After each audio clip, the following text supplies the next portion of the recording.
Assalamualaikum warahmatullahi wabarakatuh. Perkenalkan, nama saya Siti Nabila dengan NIM 2103289 dari mata kuliah Manajemen Risiko Bisnis 6B. Langsung saja, maksud dan tujuan saya yaitu ini memaparkan kembali yaitu tugas video yang keempat, yaitu tentang konflik. Dalam mata kuliah Manajemen Risiko dan Bisnis, konflik menjadi topik penting karena dapat mempengaruhi kinerja perusahaan dan hasil akhir proyek. Beberapa materi yang dapat dibahas dalam konteks ini yaitu meliputi yang pertama, konflik dalam tim kerja, yaitu bagaimana konflik antar anggota tim dapat memengaruhi produktivitas, kolaborasi, dan juga atmosfer kerja, serta manajemen risiko harus mencakup strategi untuk mencegah dan menangani konflik dalam tim. Serta yang kedua ada konflik antara departemen atau divisi, yaitu ketika ada perselisihan atau perbedaan kepentingan antara departemen atau divisi dalam organisasi. Konflik dapat muncul. Ini dapat memperlambat proses pengambilan keputusan dan juga mengganggu kinerja organisasi secara keseluruhan. Serta yang ketiga adalah konflik dengan pemasok atau mitra bisnis, yaitu konflik dengan pemasok atau mitra bisnis ini dapat mempengaruhi rantai pasokan dan kinerja proyek. Serta manajemen risiko ini harus mempertimbangkan strategi untuk mengelola konflik dengan pihak eksternal ini. Yang keempat adalah konflik dalam negosiasi bisnis. Dalam konteks negosiasi bisnis, konflik seringkali muncul karena perbedaan kepentingan antara pihak yang terlibat. Serta manajemen risiko ini harus mencakup strategi negosiasi yang efektif untuk menyelesaikan konflik dan mencapai kesepakatan yang menguntungkan. Serta yang kelima adalah dampak konflik terhadap keuangan dan juga reputasi. Konflik dapat memiliki dampak negatif pada keuangan perusahaan dan dapat merusak reputasi merek. Oleh karena itu, manajemen risiko harus memperhitungkan potensi kerugian atau finansial yang disebabkan oleh konflik, serta mengembangkan apa yang harus dikembangkan biar konflik itu tidak terjadi lagi. Serta selanjutnya konflik ini tidak ada organisasi yang sehat yang bebas dari konflik. Karena konflik secara sederhana dapat dijelaskan sebagai adanya suatu ketidaksetujuan atau pertentangan. Justru organisasi yang sehat yang tidak lepas dari konflik, sikap berbeda, tanggapan berbeda, dan juga sebagainya. Konflik akan memberi perspektif berbeda tentang suatu isu atau masalah. Organisasi yang sehat adalah organisasi yang mampu mengelola dan menjadikan konflik menjadi energi dan inovasi dalam berkinerja. Selanjutnya, menurut Brookings dan media, konflik karyawan di tempat kerja adalah kejadian biasa karena sebagai dampak dari perbedaan kepribadian dan juga nilai-nilai yang dimiliki oleh masing-masing individu. Menangani konflik karyawan secara tepat waktu merupakan suatu hal yang sangat penting untuk menjaga lingkungan pekerjaan yang sehat. Karena keyakinan bahwa suatu konflik kecil akan hilang begitu saja adalah asumsi yang tidak tepat. Karena konflik yang sederhana seringkali dapat berkembang menjadi masalah besar jika tidak ditangani secara benar. Dinamika perubahan yang terjadi di dalam dan di luar organisasi, latar belakang rekan kerja yang berbeda, peraturan yang terus berubah, membuat tuntutan kerja yang semakin tinggi dan membutuhkan kemampuan kerja atau hard skill dan kemampuan lunak seperti soft skill yang beragam dalam melaksanakan tugas dan fungsi kita sebagai aparatur sipil negara.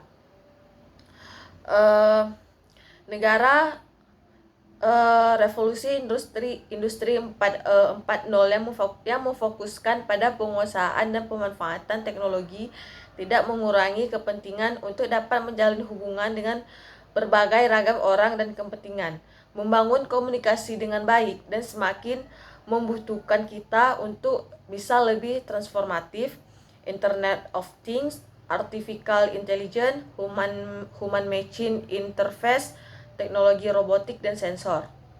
serta teknologi-teknologi lainnya. Tidak dapat menggantikan peran manusia dalam menjadi motor penggerak kinerja, memotivasi, menyelesaikan masalah atau manusia serta setiap orang dalam organisasi tersebut.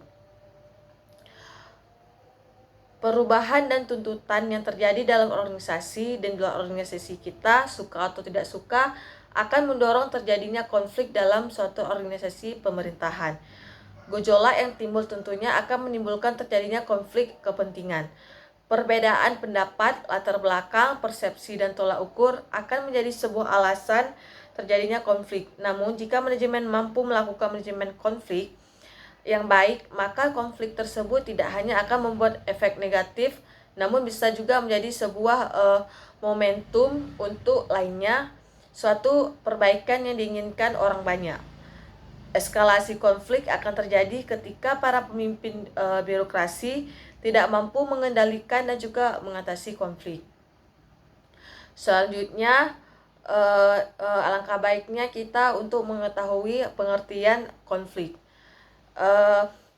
Dabrin AJ mengartikan konflik sebagai pertentangan antar individu atau kelompok yang meningkatkan kegagalan sebagai akibat saling menghalangi dalam pencapaian tujuan, sebagaimana dikemukakan sebagai berikut, yaitu conflict in the context used refer to the occupation of person or force that give rise to someone task. If of it occurs when two or more person, individual, group, organization perceive goal or event. Yang artinya itu tidak ada definisi konflik yang diterima secara universal. Salah satu masalah yang menjadi subjek pertikaian mengenai pengertian konflik adalah apakah konflik tersebut merupakan situasi atau sejenis perilaku.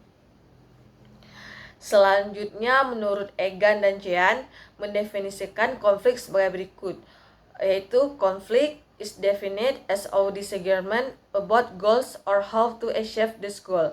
It can be viewed as will simultaneous or as of two or more complex motive. Another routine approach to conflict is one person blocking another from reaching his or of the goal. One person may recognize a conflict with a coworker and want to resolve it, only to be stymied by one unwillingness of that coworker is to address or resolve it, yaitu yang berarti ketidaksepakatan tentang tujuan atau cara melakukannya mencapai tujuan itu. Konflik dapat dilihat sebagai peningkatan secara simultan dari dua atau lebih motif yang tidak sesuai. Pendekatan lain mengenai pengertian konflik adalah adanya satu orang yang menghalangi orang lain untuk mencapai orang tersebut. Seseorang mungkin mengenali terjadinya konflik dengan rekan kerjanya dan ingin mengatasinya. Hanya saja keinginan tersebut dihalangi oleh keengganan rekan kerja tersebut untuk mengatasi atau menyelesaikannya. Selanjutnya, Egan menyatakan bahwa konflik terjadi ketika ada gap antara yang diharapkan seseorang dan kenyataan yang ada. Sedangkan Robbins dan Judge mendefinisikan konflik sebagai suatu proses yang berawal dari pihak memberikan atau akan memberikan efek negatif pada pihak lain. Dan ini tentu sangat luas artinya. Definisi ini dapat meliputi ketidaksetujuan akan tujuan, perbedaan interpretasi terhadap fakta. Ketidaksetujuan yang disebabkan karena perilaku dan lainnya. Konflik dapat menjadi perseteruan sengit antar dua orang dan dua kelompok yang mengakibatkan argumen yang tajam. Dan konflik dapat menyebabkan kondisi emosi yang tidak stabil bagi yang akan mengalaminya. Konflik adalah sesuatu yang real dan sesuatu yang tidak dapat terpisahkan dalam berorganisasi. Karena dalam suatu organisasi ini tidak akan lepas dari suatu hal yang disebut itu adalah konflik. Beberapa konflik yang terjadi dalam organisasi relatif sangat mudah diatasi. Namun, ada kalanya konflik tersebut sangat menuntut peran seorang pemimpin untuk segera mengatasinya. Membiarkan konflik berlarut akan membuat intensitas dan skala konflik semakin meluas dan juga membawa dampak buruk terhadap organisasi. Menurut Robbins dan Judge, terdapat ada 3 pandangan terkait konflik. Yang pertama adalah pandangan tradisional, yaitu beliau menganggap bahwa konflik adalah hal yang buruk dan memiliki konotasi dengan kekerasan, perusahaan dan juga irasionalitas. Bagi pandangan tradisional, konflik merupakan dampak yang disfungsional dari komunikasi yang buruk. Bagi penganut pandangan ini, konflik harus dipelajari, harus dihindari. Pandangan ini bertahan dari tahun 1930-an sampai dengan tahun 40-an. Serta yang kedua yaitu pandangan menurut manusia, hubungan manusia atau hubungan relation. Bagi pengikut pandangan ini, konflik adalah alamiah dalam kelompok dan organisasi. Bagi pandangan ini, konflik harus diterima. Pandangan ini mendominasi dari tahun 1940-an sampai dengan 1970-an. Serta yang ketiga, menurut pandangan interaksionalis, yaitu mendorong untuk terjadinya konflik, karena bagi pandangan ini kelompok yang harmonis, tenang dan damai, kooperatif akan terjebak dengan situasi yang statis, apatis, dan tidak akan responsif terhadap perubahan dan juga inovasi, dan pandangan ini masih bertahan sampai sejak tahun 1970-an. Serta yang kedua adalah sumber-sumber konflik. Sebagaimana diuraikan di atas, dapat dipahami bahwa konflik merupakan sesuatu yang melekat dalam kehidupan sehari-hari dan tidak dapat dihindari keberadaannya. Konflik dalam organisasi pemerintahan terjadi karena adanya perbedaan berbagai nilai, sikap, serta kepentingan para aktor. Karena itu dibutuhkan peran strategis para pejabat, administrator dalam mengenali sumber-sumber konflik dalam organisasi.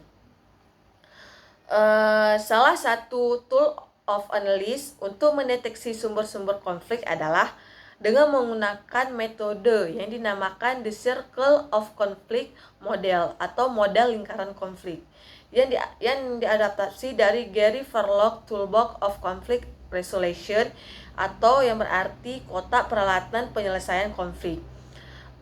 The Circle of Conflict Model merupakan sebuah instrumen untuk mendiagnosa 5 sumber konflik, yaitu yang pertama nilai-nilai, yang kedua hubungan relasi, ketiga data, keempat kepentingan, dan lima itu struktur. Penjelasan mengenai kelima sumber konflik dalam lingkungan konflik yaitu sebagai berikut. Yang pertama, nilai-nilai. Apa sih yang dimaksud dengan nilai-nilai? Nah, nilai-nilai ini adalah dalam The Circle of Conflict Model, sebagai merupakan cara pandang dan kepercayaan yang berbeda dari berbagai pihak yang terlibat dalam konflik. Menurut Verloc, perbedaan nilai-nilai kehidupan mencakup hal yang berlaku secara umum seperti perbedaan nilai yang bersumber dari agama, kepercayaan, moral, etika, norma, budaya, serta perbedaan nilai-nilai yang berlaku dalam organisasi. Aturan-aturan spesifik yang mengatur tata tertib cara berorganisasi. Ketika nilai yang diyakini oleh pihak yang berkonflik berbeda dan cara pandang berbeda, perbedaan ini yang akan menimbulkan suatu terjadinya konflik. Serta yang kedua, relasi dan hubungan. Hubungan personal di antara individu-individu ataupun kelompok yang ada di dalam organisasi dapat menjadi sumber konflik. Trigger atau pemicu dari konflik yang bersumber pada hubungan yang negatif dan buruk di masa lalu ini akan menimbulkan bibit-bibit konflik secara perspektif negatif. Stereotip. Hubungan negatif ini antar individu atau kelompok ini akan membakar amarah dan menyebabkan konflik. Serta yang ketiga, data yang tidak signifikan dapat menjadi sumber konflik dalam organisasi. Sumber-sumber konflik dari data ini dapat berupa data yang tidak benar keasahannya, data yang tidak lengkap, perbedaan informasi yang simpang siur, atau dapat berupa interpretasi yang berbeda, atau data yang terlalu banyak atau sangat kurang. Intinya perbedaan sumber data dapat menjadi sumber pemicu suatu terjadinya konflik. Yang keempat, kepentingan.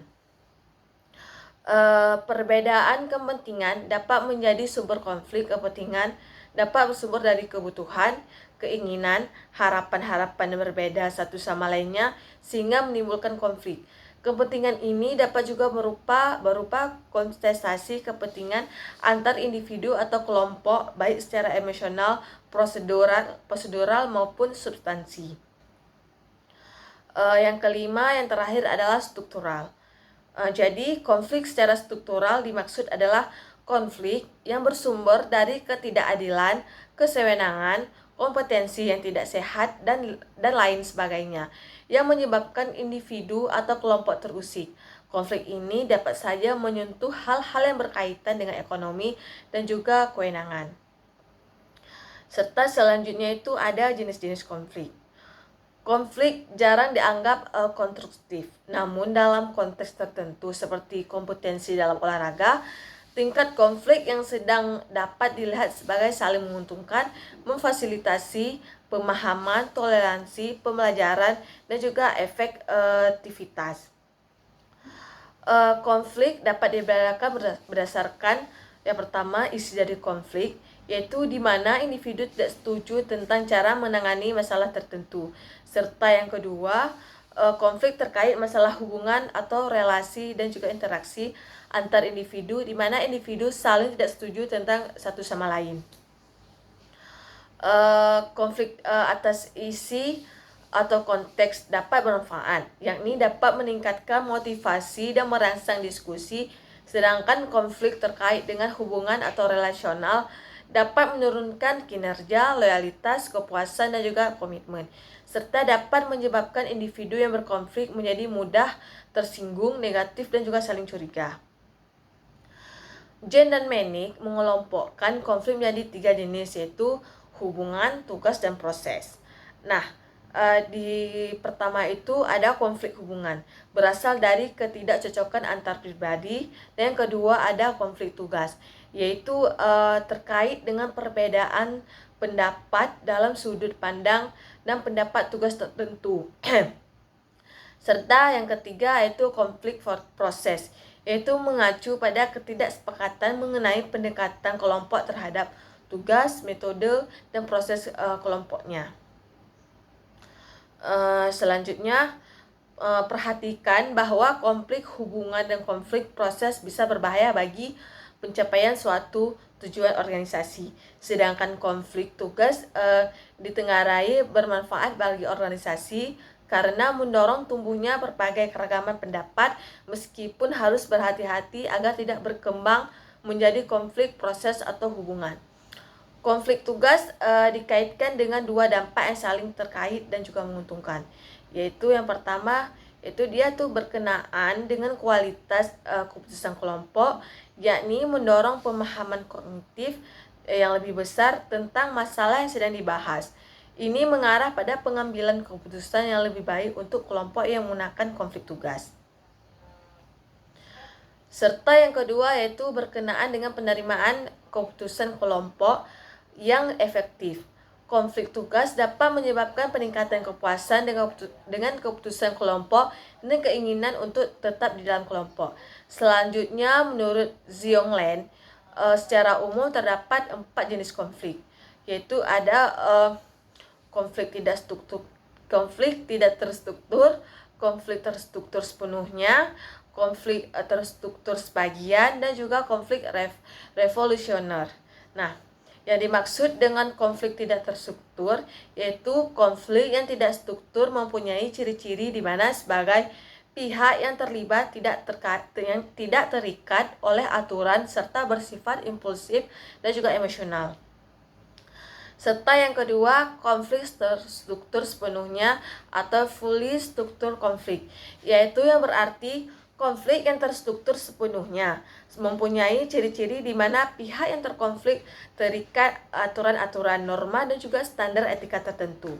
Serta yang dimaksud dengan konflik terstruktur sebagian, yaitu konflik ini mempunyai ciri-ciri di mana satu pihak tetap mengikatkan diri dengan aturan yang ada, namun terkadang emosi itu tidak terkontrol. Yang keempat ada konflik revolusioner, yaitu konflik revolusioner adalah salah satu bentuk ekstrim dari konflik yang tidak terstruktur. Konflik revolusioner ini mencirikan konflik dalam skala besar yang tidak terikat oleh peraturan, waktu, budaya, mitos, atau cara pandang yang sama. Selanjutnya yaitu pemicu konflik.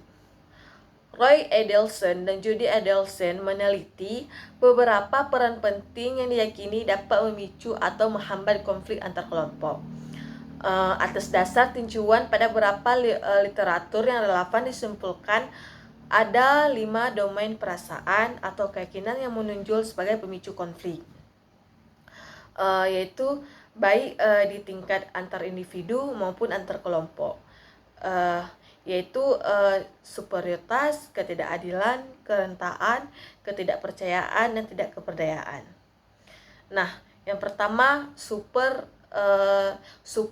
superioritas, tingkat individu, yang berarti keyakinan rasa superior tingkat individu ini berkisar pada keyakinan abadi seseorang bahwa ia lebih baik daripada orang lain dalam hal-hal penting.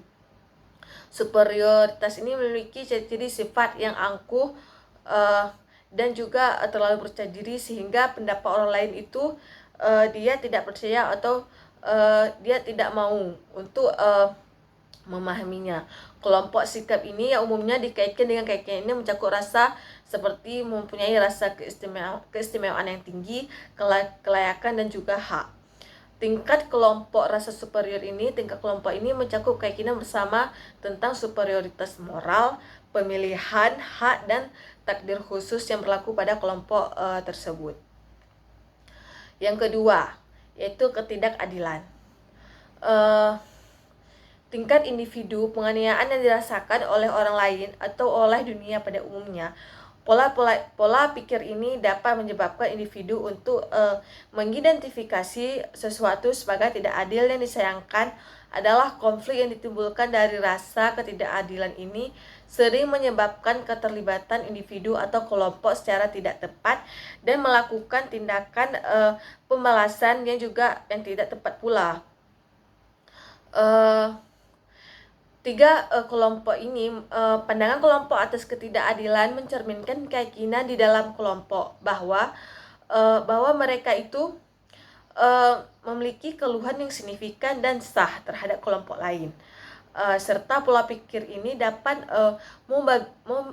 memobilisasi pemberontakan kolektif yang kuat dan keras, serta terutama karena persepsi bersama tentang ketidakadilan biasanya meningkatkan identifikasi dan juga kesetiaan yang dirasakan individu terhadap kelompok mereka.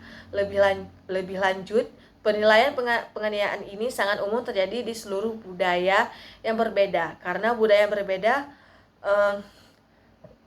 cenderung memiliki definisi yang berbeda untuk apa yang merupakan keadilan dan norma yang berbeda tentang bagaimana hal itu harus dicapai. Serta selanjutnya itu ada kerentanan.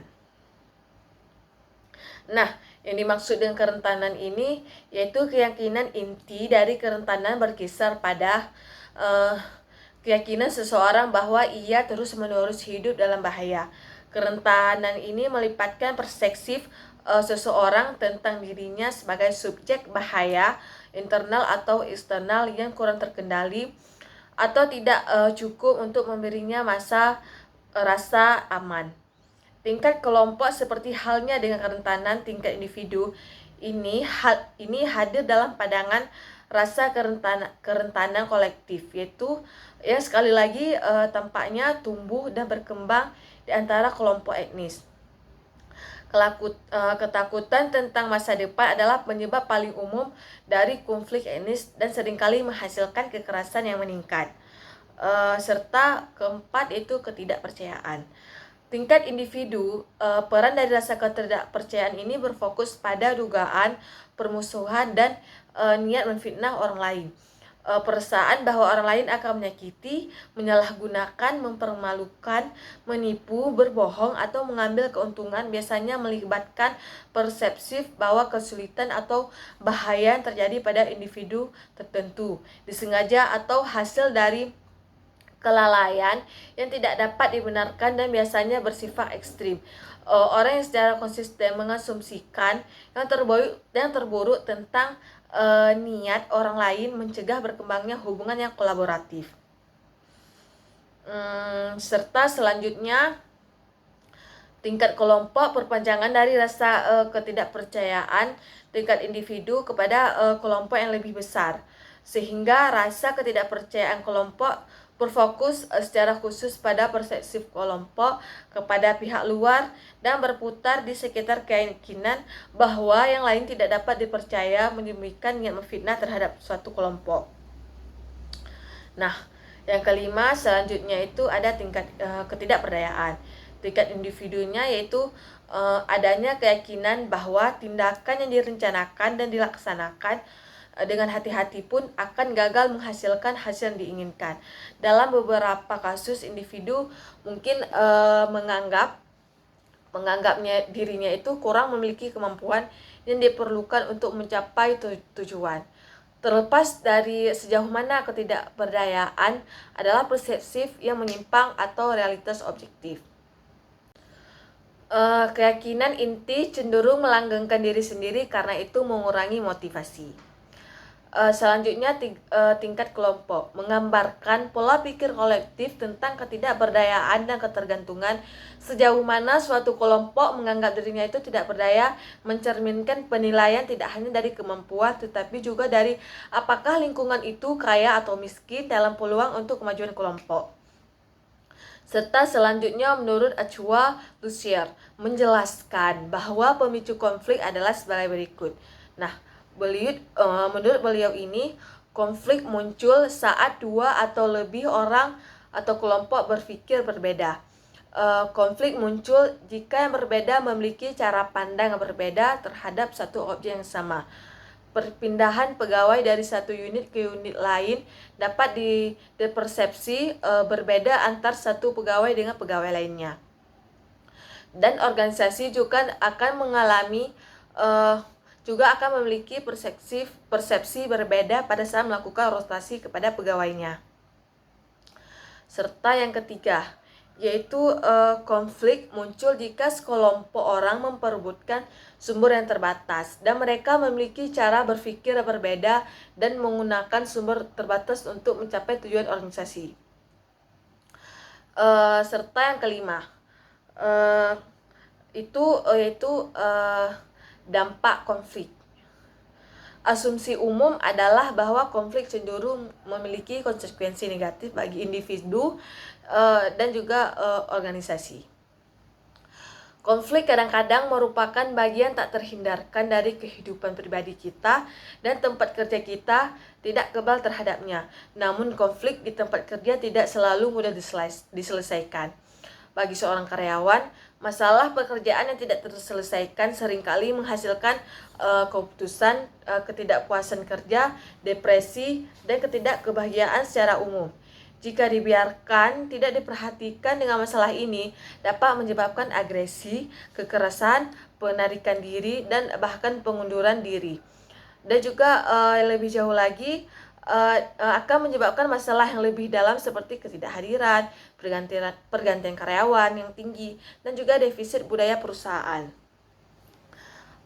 Pada tingkat konflik yang lebih tinggi, di antaranya karyawan menunjukkan dampak yang negatif tidak hanya dalam komitmen organisasi karyawan tetapi juga dalam keputusan kerja karyawan yang bekerja di organisasi.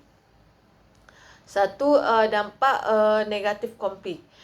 Jika tidak dikelola dengan baik, konflik akan membawa dampak negatif atau destruktif bagi suatu organisasi. Di antaranya dapat mengancam keutuhan organisasi dan relasi yang buruk antar personal maupun kelompok dalam organisasi. Yaitu konflik destruktif ini akan terjadi jika tidak ada penyelesaian, begitu pula jika permasalahan dibiarkan begitu saja. Energi positif akan hilang dan berubah menjadi energi negatif yang pada akhirnya baik individu maupun kelompok akan teredukasi sehingga terjadinya polarisasi kelompok dalam organisasi. Beberapa dampak negatif yang disebutkan konflik antara lain adalah yang pertama, penurunan produktivitas. Nah, konflik di tempat kerja memengaruhi produktivitas yang cukup tinggi karena pihak-pihak yang terlihat dalam konflik sebagian besar waktu berfokus pada masalah pribadi daripada bekerja sendiri. Ketakutan, resistensi, kecurigaan, dan konspirasi menjadi ciri mereka yang terlibat dalam konflik sehingga mempengaruhi tidak hanya pemberian layanan tetapi juga kualitas layanan yang diberikan. Yang kedua, ketidaknyamanan kerja. Nah, konflik tersebut memicu rasa tidak aman kerja karyawan karena tempat kerja berubah menjadi zona perang yang ditandai dengan kecurigaan, ketidakpercayaan, dan juga kekerasan.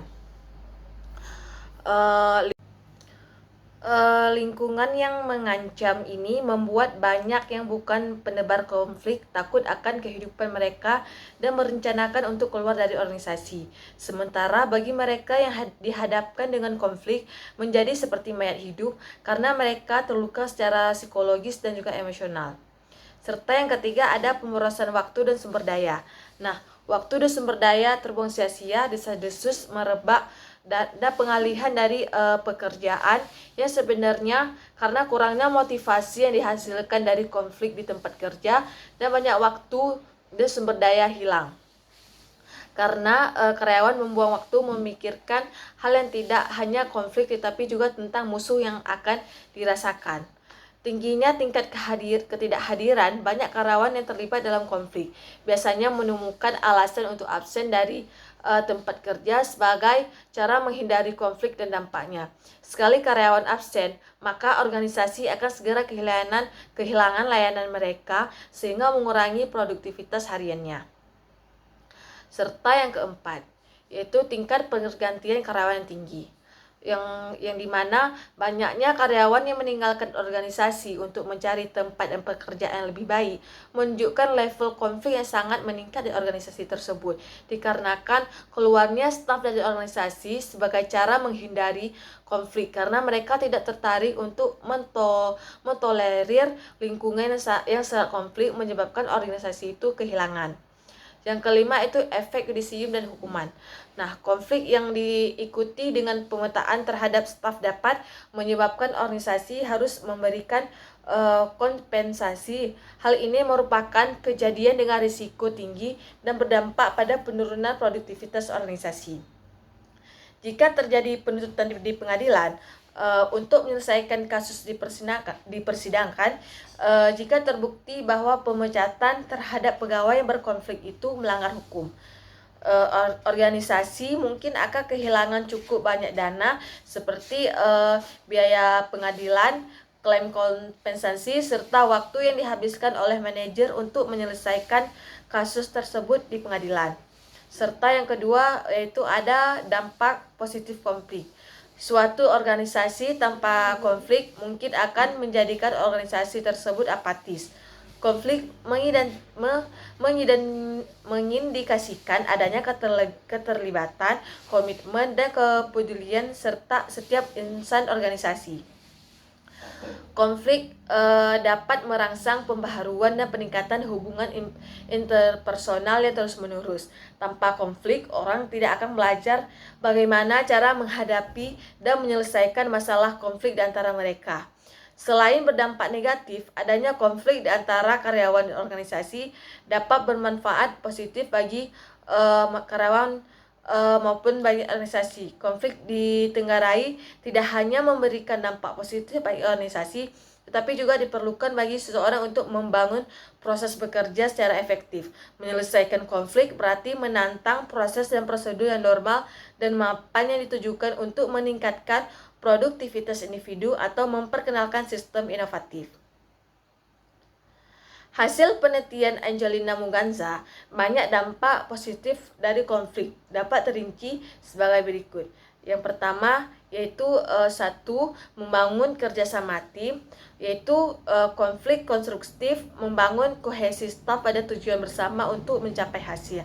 Serta yang kedua yaitu meningkatkan praktik organisasi, yaitu di mana konflik yang pernah ditangani akan berkontribusi lebih baik meningkatkan budaya organisasi melalui partisipasi semua staf. Akibatnya meningkatkan kinerja staf dan mencapai tujuan sebuah organisasi. Serta yang ketiga yaitu merampingkan kebijakan dan prosedur. Setelah konflik diselesaikan di tempat kerja, kerja tim terus akan meningkat dan dengan demikian meningkatkan kebijakan dan prosedur yang memberikan arahan, bimbingan, dan mengukur kinerja staf. Jika konflik ditangani dengan tepat, akan mengakibatkan berkurangnya jumlah kasus ketidakdisiplinan dan pengaduan. Dan yang keempat yaitu mengurangi ketidakjelasan tugas.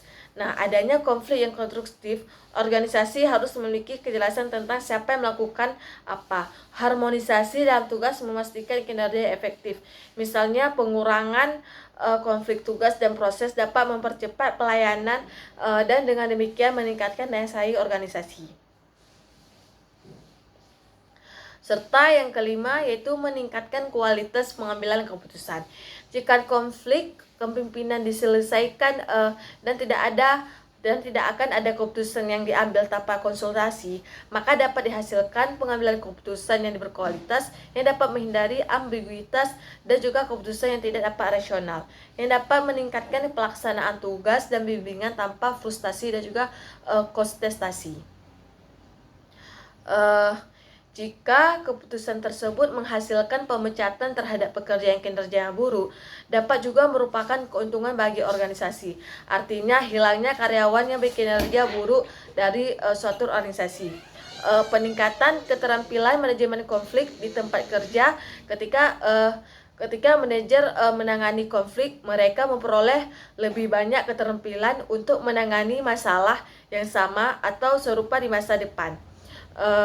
Juga jika konflik tidak ada, manajer yang baik mungkin menyarankan pelatihan staf tentang mekanisme manajemen konflik di tempat kerja. Serta yang ketujuh adalah peningkatan kepuasan kerja. Kepuasan kerja pada karyawan di organisasi manapun memberikan keuntungan luar biasa bagi organisasi manapun, karena pekerja yang memiliki semangat tinggi diharapkan untuk bekerja lebih baik dan menghasilkan lebih banyak, serta mengambil cuti lebih sedikit dan tetap setia pada sebuah perusahaan.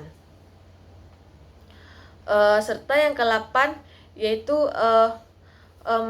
meningkatkan komitmen kerja. Jika konflik muncul dan mendapatkan solusi yang sesuai untuk pekerja, akan meningkatkan komitmen untuk bekerja yang berdampak pada peningkatan produktivitas. Konsekuensinya positif bagi karyawan dan bagi organisasi, dapat mencakup masa kerja yang lebih lama, menurunnya keinginan untuk berhenti, dan kepuasan kerja lebih besar. Karyawan yang berkomitmen ditandai sebagai anggota organisasi kerja yang loyal dan produktivitas yang tidak hanya mengakui visi dan tujuan organisasi, tetapi juga mengidentifikasi prinsip-prinsip suatu organisasi.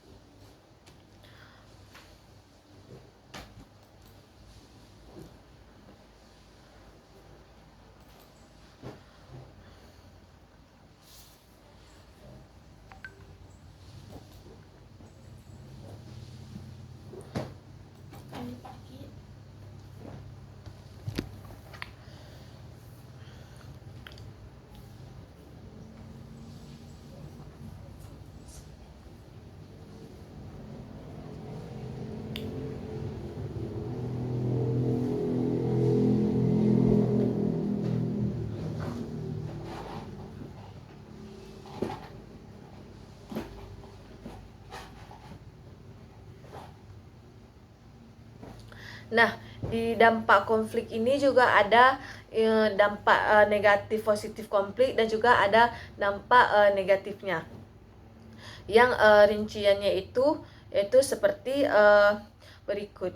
Dampak positif konflik. Menurut Wijono, bila upaya penanganan dan pengelolaan konflik karyawan dilakukan secara efisien dan efektif, maka dampak positif akan muncul melalui perilaku yang dinampakkan oleh karyawan seorang karyawan sebagai sumber daya manusia potensial dengan berbagai akibat seperti yang pertama, meningkatkan ketertiban dan kedisiplinan dalam menggunakan waktu bekerja, sehingga seperti hampir tidak pernah karyawan yang absen tanpa alasan yang jelas, masuk dan pulang kerja tepat pada waktunya. Pada waktu jam kerja, setiap karyawan menggunakan waktu secara efektif. Hasil kerja meningkat baik, kuantitas maupun kualitasnya, serta meningkatnya hubungan kerjasama yang produktif.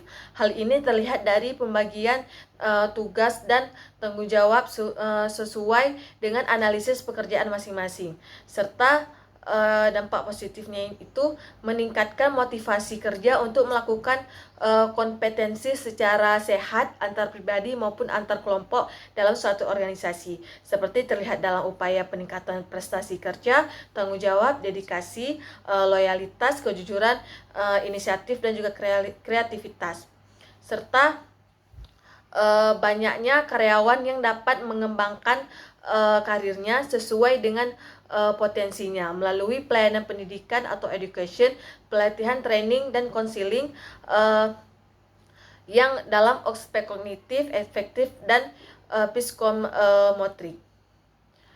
Semua ini bisa menjadikan tujuan organisasi tercapai dan produktivitas kerja meningkatkan, akhirnya kesejahteraan karyawan yang terjamin. Serta yang kedua ada dampak negatif.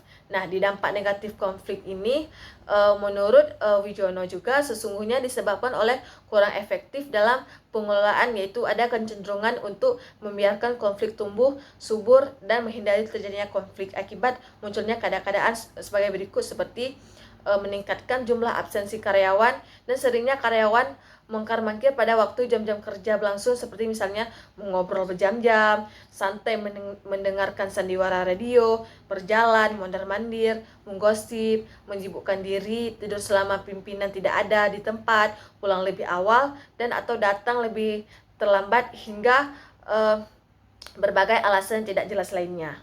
Serta banyaknya karyawan yang mengeluh karena sikap atau perilaku teman kerja yang dirasakan kurang adil dalam membagi tugas dan tanggung jawab. Nah, baiklah, sekian dari paparan materi saya tentang konflik. Saya mohon maaf bila ada terjadinya salah penyebutan kata, makna, dan juga arti. Saya mohon maaf sebesar-besarnya. Saya akhiri, wabillahi taufiq wal hidayah. Assalamualaikum warahmatullahi wabarakatuh.